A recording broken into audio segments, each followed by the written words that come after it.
¿Qué onda, mis valientes de la guardia, mis valientes del 21? Hoy se cumplen 97 años del brutal asesinato de Francisco Villa, del general Francisco Villa. Y bueno, para conmemorar un poco la vida y obra de este latinoamericano brillante y de un mexicano por excelencia, les traigo un pequeño mini documental sobre su vida y obra. Su nombre pila fue Doroteo Arango Arámbula. Nació el 5 de junio de 1878 en La Coyotada, municipio de San Juan del Río, en el estado de Durango. Fue el hijo de Agustín Arango y Micaela Arámbula, aparceros en la hacienda de Cojojito, propiedad de la familia López Negrete. A los 16 años mató a un hombre. Todas las versiones sobre el caso coinciden en 3 puntos. Por una parte, que el muerto era un personaje de cierta relevancia, al menos mucha mayor relevancia que Doroteo Arango. Por otra, que había intentado violar a una de las hermanas de Arango. Finalmente, que Doroteo escapó y se refugió en el monte después de lo sucedido. A partir de estos hechos, la leyenda empieza a actuar.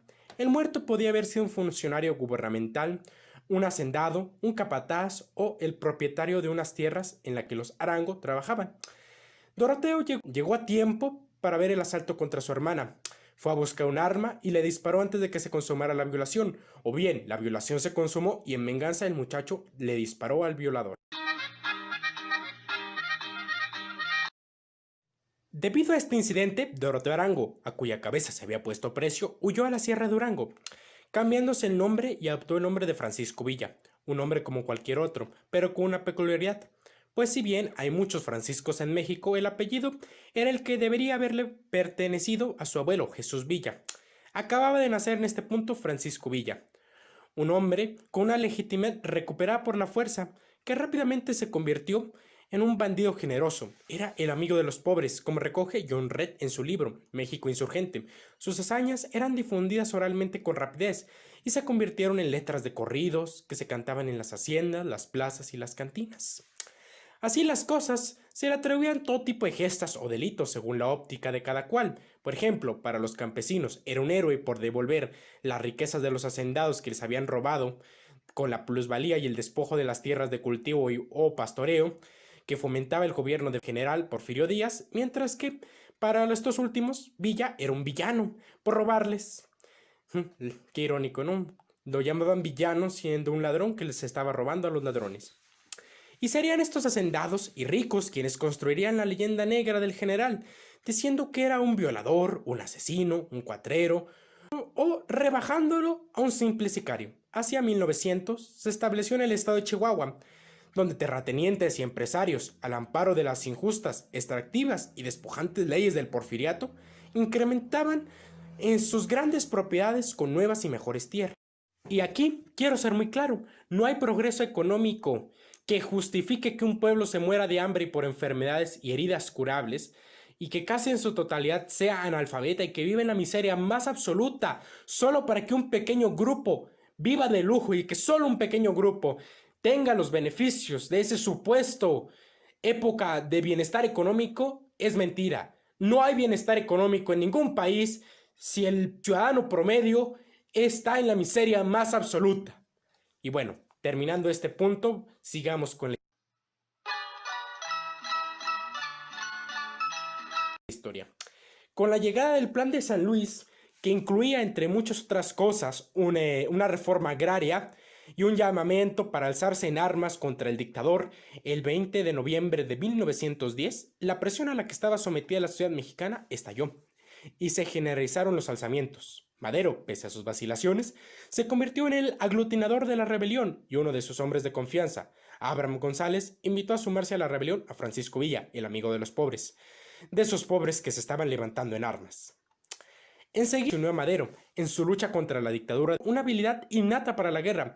Aprovechando su conocimiento del terreno de los campesinos, formó su propio ejército en el norte de México. Casi 2 décadas en las montañas, burlando a todos los que le perseguían y desconfiando de aquellos que podían traicionarlos, fueron la escuela de la guerrilla. Lo hizo porque no podía dejar de luchar junto a los suyos. El hecho es que después de todos esos años de bandolerismo, la fortuna de Villa ascendía a 350 pesos, pero recordemos que eran pesos de plata. Pero valía mucho más su carisma y su poder de convocatoria a la hora de formar su ejército.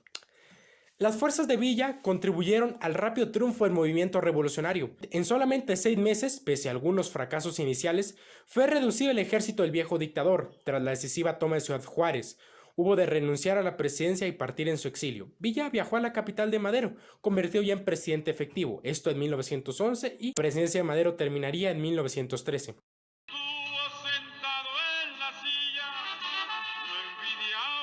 Tras el asesinato de Francisco Ignacio Madero, regresó a su zona, liberando a Chihuahua a lo largo del 1913 con un ejército de 3.000 efectivos. Villa llevó a la práctica dos de sus ambiciosos proyectos: la creación de escuelas. Solo en la capital, Chihuahua, fundó más de 50 y el establecimiento de colonias militares. Consideraba que los ejércitos son los más grandes apoyos de la tiranía y que los soldados debían trabajar en las colonias agrícolas o industriales 3 días a la semana. Solo el trabajo duro produce buenos ciudadanos, decía el general. El resto del tiempo lo dedicarían a la instrucción militar propia y a instruir a su vez a los ciudadanos para que ellos mismos se pudieran defender. Siendo este esfuerzo por una educación de calidad la razón por la que en la Constitución de 1917 quedara consagrada como un derecho para todos y todas las ciudadanas y los ciudadanos de México y una obligación del Estado proporcionarla.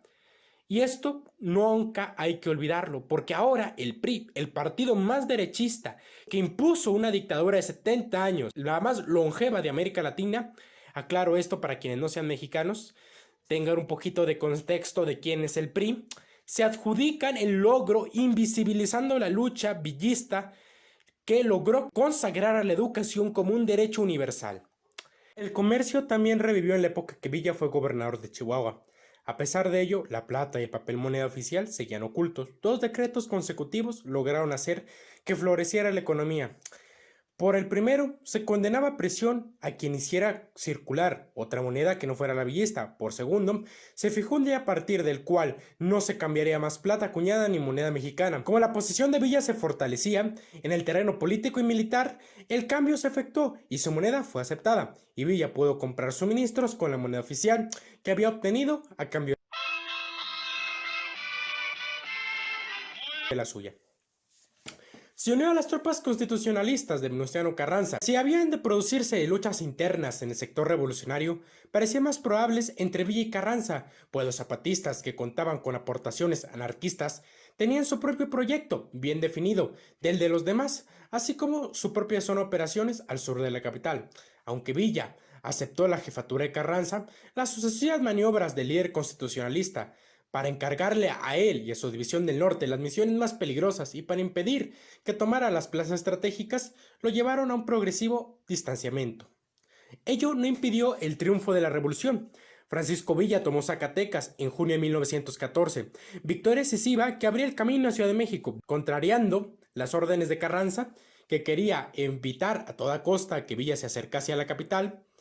Tuvo como consecuencia serias fricciones entre los dos dirigentes, resultantes en la firma del Pacto de Torreón. Entre otras cosas, se acordaba que Carranza, al asumir el poder, establecería un gobierno con civiles, tanto villistas como carrancistas, y que ningún jefe podría ser candidato a la presidencia. Ello obstaculizaba las ambiciones políticas de Carranza. Para limar las asperezas, se convocó en octubre de ese mismo año, 1914, la Convención de Aguascalientes, que no hizo sino poner de relieve las insalvables diferencias. Carranza y su brazo derecho, Álvaro Obregón, representaban el constitucionalismo moderado, y Villa y Zapata la revolución campesina y la exigencia de una distribución de las tierras.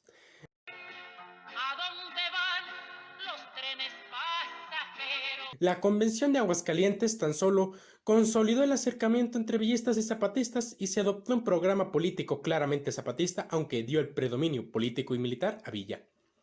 Ante la negativa de los líderes agraristas a disolver sus tropas y reconocer la autoridad de Carranza, optó por retirarse a Veracruz y establecer ahí su gobierno. En diciembre de 1914, habiendo dejado a Carranza expedito en el camino hacia la capital, Villa y Zapata entraron a la Ciudad de México, a mando de las tropas de la Convención, y confirmando la presidencia del gobierno revolucionario a Eulalio Gutiérrez y luego a Roque González Garza, pero tampoco los intereses de Villa y Zapata pudieron concordar y las fisuras se hicieron patentes. Zapata regresó al sur y Carranza pudo tomar la ofensiva en 1915 con la derrota de Villa en las batallas de Celaya, esto debido al desconocimiento de la guerra de trincheras, estrategia que lo venció, donde su poder político y militar quedó muy mermado.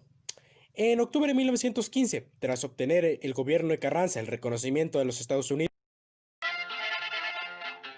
Hoy nuestro México, febrero 23, nos mandó Will. Villa decidió jugar una carta arriesgada, atacar los intereses estadounidenses para mostrar que Carranza no controlaba el país y enemistarle con el presidente norteamericano Woodrow Wilson.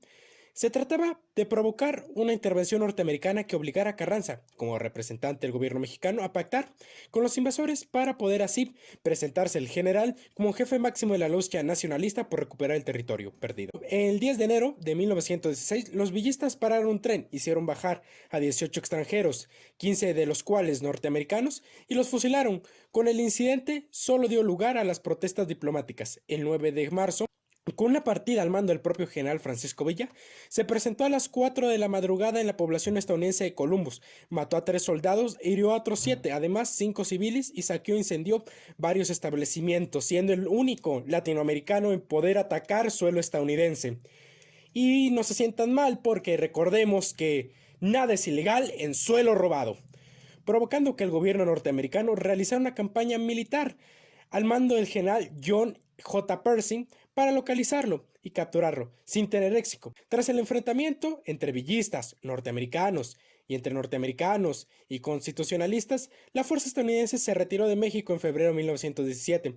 Con la deshonra de no poder capturar al único latinoamericano, atacó el suelo estadounidense. En una cruel emboscada, señores, Francisco Villa murió. Tras el asesinato de Venustiano Carranza en 1920, el presidente interino, Adolfo de la Huerta, que estuvo al mando del país desde junio de 1920 hasta noviembre de 1920, ofreció una amnistía y un rancho en Parral, Chihuahua, a cambio de cesar las actividades y retirarse de la política. Villa depuso las armas y se retiró a su hacienda El Canotillo, el rancho que le había regalado el gobierno. Allí, con casi 800 personas, trató de formar una de sus soñadas colonias militares. Durante 3 años sufrió numerosos atentados, de los cuales salió ileso. Sin embargo, cuando el 20 de julio de 1923 entraba a Parral con su coche, acompañado de 6 escoltas, fue tiroteado y muerto desde una casa en ruinas por un grupo de hombres al mando de Jesús Salas. El asesinato fue investigado por el entonces presidente Álvaro Obregón, de 1920 a 1914 fue su presidencia, y por su sucesor Plutarco Elías Calles, del 24 al 28. Temerosos que apoyo que Villa pudiera brindar a Adolfo de la Huerta, que aspiraba a suceder a Obregón en la presidencia.